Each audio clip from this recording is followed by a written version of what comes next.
Hey folks, welcome back to InvestStream. I'm Pankaj. Today I want to talk a little bit about what some of the risks are when you're angel investing in a tech startup. Coming up next.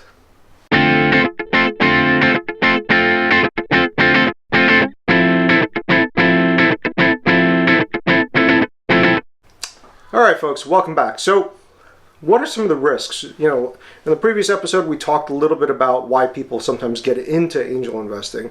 Well, let's talk a little bit about some of the risks associated with angel investing. So one of the reasons I listed last time was people are getting into angel investing because they're not finding the yield that they're looking for in other asset classes like stocks, bonds, real estate, right?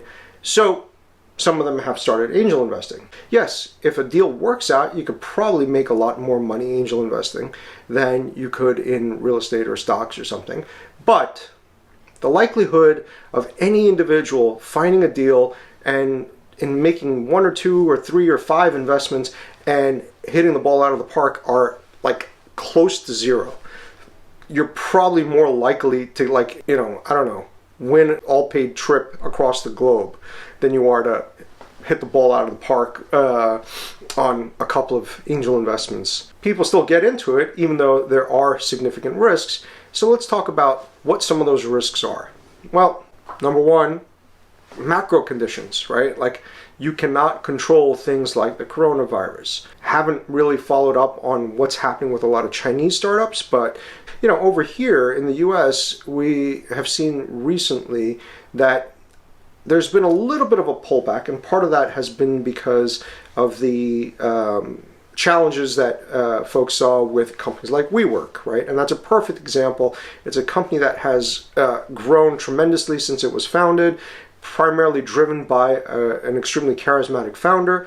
And now that founder is out, and the company has been devalued significantly from their last round.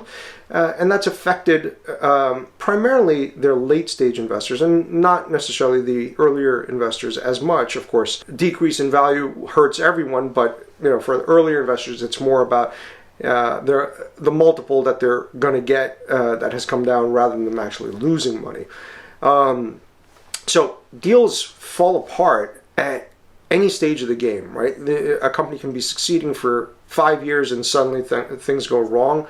They'll fail. Number two, the market just isn't ready for the product that you have put together. How many video sharing services were there before YouTube?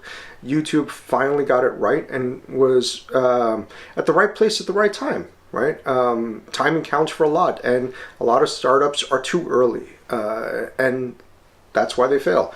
Another risk while investing in startups is people risk. And when you have a small organization, and this is especially true for early stage startups, when you have a small organization with 5, 10, 20, 50 people, a lot of the business is concentrated in very few individuals. So when an individual leaves, it has a significant impact. And that's not to say that companies don't get over that, but it hurts.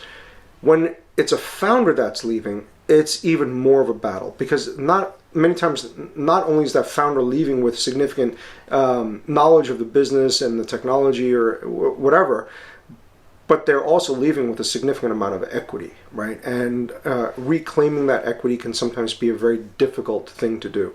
So that's another thing that is pretty risky about startups. In general, starting a business of any kind is very difficult, and 1 out of 10 businesses survive past 3 years or something, right? With tech startups, it's just as difficult, right? Yes, you have angel investors. Yes, you have VCs that can give you money, but a lot of times the markets that you're going after are just so early and so young, and in many cases don't even exist yet, that it's very difficult to know whether a market is going to accept the product that you're building. So these are some of the things that I wanted to talk about when it comes to risks associated with investing in startups. I'd love to hear what you think some of the risks are in investing in tech companies. If you haven't yet subscribed to the YouTube channel, please make sure to hit the subscribe button and make sure the notification bell is turned on so that you don't miss a single episode of InvestStream. Thanks again for joining me. I will see you again soon.